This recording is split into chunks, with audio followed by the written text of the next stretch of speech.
नमस्कार, स्वागत है आपका बुलेटिन में। मैं हूं आपके साथ रागिनी सिंह राठौर। रुक करते हैं खबरों का। दुमका के हंसाडीहा में भारी मात्रा में चोरी की सरिया और एंगल बरामद किए गए। पुलिस ने गुप्त सूचना के आधार पर छापेमारी कर भारी मात्रा में कई कंपनियों की सरिया और एंगल बरामद किए।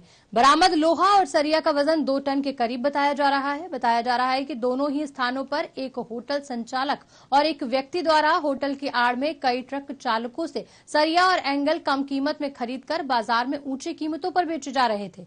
मामले को लेकर महाकाल होटल संचालक दयानंद यादव को पुलिस ने मौके से गिरफ्तार कर लिया है।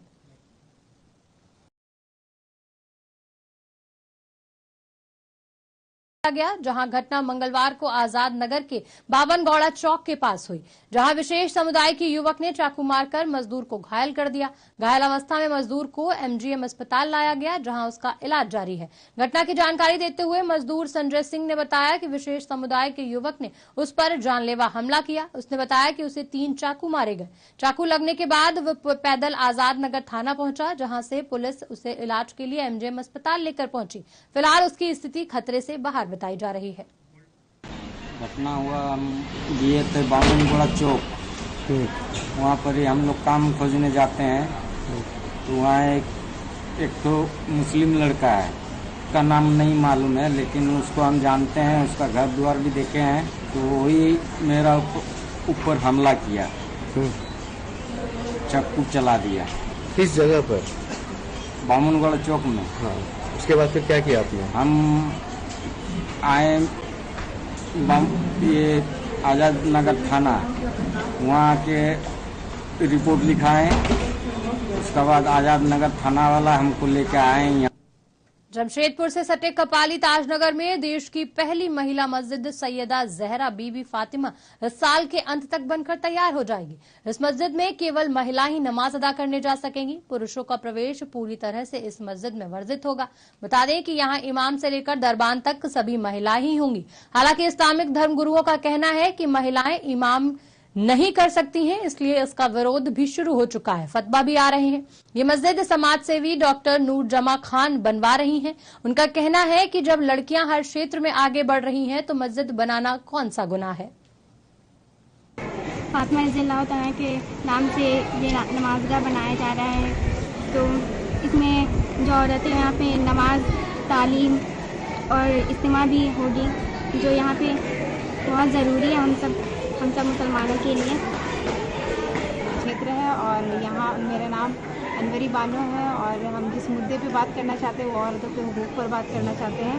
अभी तालीम बहुत आगे बढ़ता चला जा रहा है, चाहे वो इंजीनियरिंग का लाइन हो या फिर वो डॉक्टरी का लाइन हो, पर औरतों के लिए मतलब मुस्लिम औरतों को नमाज के लिए, तरावी के लिए कोई जगह यहाँ पे नहीं है। ऐसा हुआ कि बहुत ज़माने से ही मेरे दिमाग में बात खटकती थी कि औरतों को मस्जिदों में नहीं आने दिया जाता है नमाज के लिए। ऐसा क्यों है? तो हमने स्टडी करना शुरू किया। तो हदीस की एक बहुत मशहूर किताब है अबू दाऊद शरीफ, और एक बहुत मशहूर किताब है मुस्नद इमाम अहमद बिन हम्बल। उसमें हमने पढ़ा कि हमारे प्रोफेट हज़रत मोहम्मद मुस्तफ़ा सल्लल्लाहु अलैहि वसल्लम के ज़माने में मदीना शरीफ के एक कस्बे में एक मस्जिद थी, जहाँ एक खातून नमाज पढ़ाती थी, इमामत करती थी। वो अंसारिया खातून थी, कुरान उनको बहुत अच्छा हिफ्ज़ था, याद। बरसात का मौसम आते ही सर्पदंश का मामला बढ़ता जा रहा है। ताजा मामला देर रात सरायकेला जिले के आरआईटी के पार्वतीपुर का है, जहां एक दंपत्ति को सांप ने काट लिया। आनन फानन में परिजनों ने दंपत्ति का इलाज के लिए एमजीएम अस्पताल में भर्ती कराया। इधर इलाज के दौरान बरेंची महतो की मौत हो गई। पापा को रात में सांप में काटा था, मम्मी को 12 साढ़े 12 बजे करीब रात को। यहाँ आने के बाद एडमिट किए। एडमिट करने के बाद यहाँ कुछ दवाई था, कुछ दवाई हमको बाहर से लाना पड़ा। रात में मेडिकल खुला नहीं था, दवाई लाते लाते मेरा पापा मतलब काफ़ी देर हो चुका था। मेडिसिन का नाम तो मालूम नहीं है, ये वाला सब कुछ लिख के दिया है जो मेरे पास 2 है, और फिलहाल 20-40 डोज लाने बोला था, वो सब हमला के डॉक्टर को दे दिए हैं। वो तो सर मालूम नहीं था, मतलब कुछ इंजेक्शन यहाँ पर दिया, कुछ हमको बाहर से लाने बोला। देहांत तो अभी कितना 10 बज रहा ना, करीब वही 9:55 या 9 बजे के आसपास। मम्मी की स्थिति तो अभी मतलब वो किसी को पहचान नहीं सकते, पागल। सीएम हेमंत सोरेन से आज झारखंड कांग्रेस के प्रदेश अध्यक्ष राजेश ठाकुर ने मुलाकात की। ये मुलाकात मुख्यमंत्री आवासीय कार्यालय में हुई। इस अवसर पर मुख्यमंत्री को उन्होंने भारत जोड़ो यात्रा की बात आमजनों के साथ अभियान के उद्देश्य से अवगत कराया और राज्य में चल रहे विकास कार्यों से संबंधित मुद्दों पर भी चर्चा की।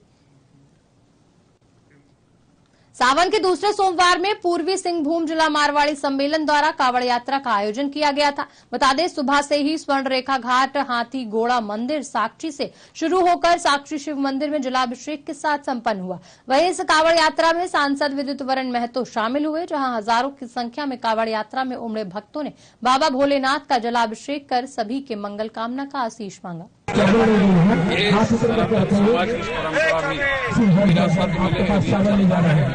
ताकि भगवान भोले का आशीष लेकर हम लोग परिवार, समाज और राष्ट्र सभी के सेवा में लगे। इन्हीं शुभकामनाओं के माध्यम से सभी कांवड़ यात्रा और मारवाड़ी सम्मेलन को और सुरभि शाखा को भी ढेर शुभकामनाएं। श्रावण महीने का आज ये दूसरा सोमवार होता है और इसमें श्रावण में खास करके भोले बाबा के लिए बहुत महत्वपूर्ण समय माना जाता है। सारे भक्तों को कुछ न कुछ दे ही देते हैं, लेकिन अब कोई भक्त जब जाए उसके पास तब श्रावण महीने का विसर्जन करके समुद्र मंथन में हुआ था ना, इसी तरह कायरडीहा क्षेत्र में बन रहे बहुमंजिला फ्लैट के निर्माण पर रोक लगाने की मांग को लेकर स्थानीय ग्रामीण ग्राम प्रधान के साथ उपायुक्त कार्यालय पहुंचे और उपायुक्त को एक ज्ञापन सौंपकर जल्द से जल्द बहुमंजिला फ्लैट के निर्माण पर रोक लगाने की मांग की। दरअसल जमशेदपुर के ग्रामीण क्षेत्रों में पानी का जल स्तर काफी नीचे है। वहीं ऐसे में अगर बहुमंजिला फ्लैटों का निर्माण हो जाता है तो पूरे क्षेत्र में जल संकट गहरा जाएगा।